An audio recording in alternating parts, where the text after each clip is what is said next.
Señor presidente, con su venia, quisiera agradecerle al Consejo General Electoral, al Instituto Electoral de Participación Ciudadana, por entregarme esta constancia.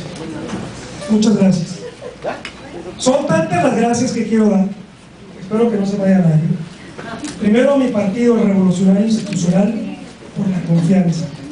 Al representante del doctor Camacho, nuestro presidente nacional, el senador Héctor Yunes, gracias Héctor.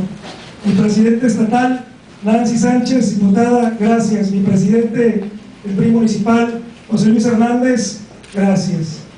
A mi planilla, mi futuro síndico y mis futuros regidores, muchas gracias. Hemos hecho un acuerdo que con esta planilla vamos a dar un cambio para Tijuana. Vamos a trabajar a partir del 1 de diciembre, no solamente por los priistas, por los petistas, por los verdes, por nuestros compañeros del PES que nos apoyaron en esta fórmula de compromiso por Baja California, sino por todos los tijuanenses. A partir del 1 de diciembre nos quitamos nuestras camisetas y vamos a trabajar y gobernar para todos. Es el momento de dar un cambio de actitud, como lo mencionamos en la campaña, de tener un gobierno honesto, transparente y cercano a la gente. Estoy seguro que vamos a trabajar de una forma respetuosa e institucional con el futuro señor gobernador. Vamos a trabajar también con el señor presidente de la República, Enrique Peña Nieto, y vamos a dar resultados a los tijuanenses y a los baja californianos. Este no es un proyecto personal de Jorge Estiazarán o de su planilla, es un proyecto de todos los tijuanenses que quieren una mejor calidad de vida. Me falta muchísima gente que agradecer, gente que durante esta campaña, en mi casa de campaña, mi coordinador de campaña, todos los coordinadores, toda mi familia, mi esposa, ella, mis hermanos, mis padres, mis hijas, que colaboraron, pero sobre todo a los tijuanenses que confiaron en este proyecto. Reconozco que hay más de 200,000 tijuanenses que no votaron por esta opción. Yo le agradezco a Alejandro Honras y le agradezco a Ricardo González Cruz por haber participado en una contienda limpia y sin campañas negras. Y voy a tomar muy en cuenta las propuestas de campaña de ellos, porque por algo votaron más de 200,000 tijuanenses. Y me comprometo también a escuchar a la voz de los tijuanenses y a hacer el mejor gobierno. Muchas gracias a todos.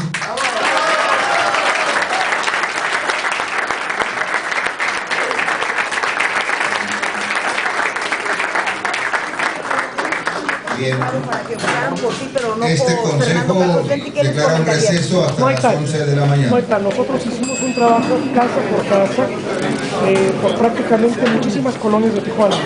Fernando Castro no estuvo en Tijuana todo el tiempo, yo creo que le faltó tiempo. ¿Le faltó tiempo? ¿Eso podría haberle limitado que votaran más por ti que por él en Tijuana? Sí, por supuesto. ¿Qué le dirías entonces a esa gente, a los periodistas que se manifestaron incluso contra Jorge Campos? Que vamos a gobernar por todos los tijuanenses, indistintamente de los colores. ¿Voto dividido en Tijuana entonces? Yo creo que no, porque hay que reconocer que Fernando Castro tuvo muchos votos y que en total fueron 24,000 en todo el estado. Sin embargo, son muchos menos votos en Tijuana. Entonces tampoco es justo que se cargue la balanza para ese lado. Se hizo una campaña en todo el estado, todos los candidatos del PRI, yo diría muy fuerte y en una forma muy unida. Ya las otras rumores o formas que quieren hacernos dividir como partido no los acepto y la relación siempre fue excelente e hicimos lo mejor.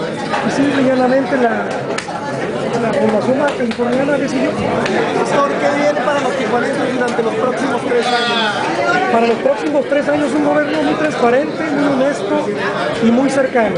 Y un gobierno de una gran participación ciudadana en que vamos a tomar en cuenta la voz de los tijuanenses en todos los proyectos. ¿No invitó a Jorge Campos? Doctor, ¿no invitó a Jorge Campos? especial de ellos que podrían incluir el director ejecutivo? Muchas de las propuestas de ellos eran parecidas y estamos ahorita analizando y las vamos a tomar muy en cuenta. ¿Qué va a salir de la deuda Tijuana? Tenemos más de 2.500 millones de pesos, es una deuda manejable, pero nos obliga a ser un gobierno muy eficiente, muy eficaz y muy ahorrador. Y vamos a tener que cortar, ahora sí, tijera, donde consideremos que se tenga que pagar. ¿Cómo va a ser la integración de su gabinete? ¿Qué nos puede adelantar? Va a ser un gabinete que va a incluir a hombres y mujeres de Tijuana, indistintamente de partidos, que estén comprometidos con su ciudad y de probada honestidad. Y es muy importante aclarar que los próximos funcionarios del Ayuntamiento de Tijuana no solamente pasarán por un antidoping, también pasarán por pruebas de confianza y por pruebas psicológicas. ¿Se reunirá con Jorge Kang después de esta constancia? Pues yo me reúno con todos mis amigos. ¿Y por qué no vino el ingeniero? Pues ni siquiera vino mi esposa y mis hijas, si se fijan. No cabían aquí en el salón. ¿De qué manera va a trabajar con el gobernador electo? En una forma coordinada, institucional y de respeto. ¿Qué opina de las manifestaciones que se han empezado a realizar en contra del empresario Jorge Kang? Todos los ciudadanos son libres de manifestarse siempre y cuando no afecten los intereses. Vivimos en un país en que la Constitución, gracias a Dios, nos permite. Y sobre el papel de Enrique Peña Nieto en todo este proceso de Baja California, ¿qué puede decir? El presidente fue muy respetuoso, si se fijan, a pesar de ser el primer pirista del país y poder los domingos haber venido a la entidad a hacer proselitismo, fue muy respetuoso, puso el ejemplo e incluso dio la orden a todas las dependencias federales y a las delegaciones federales del Estado que no participaron, y así fue. Muchas gracias. Gracias.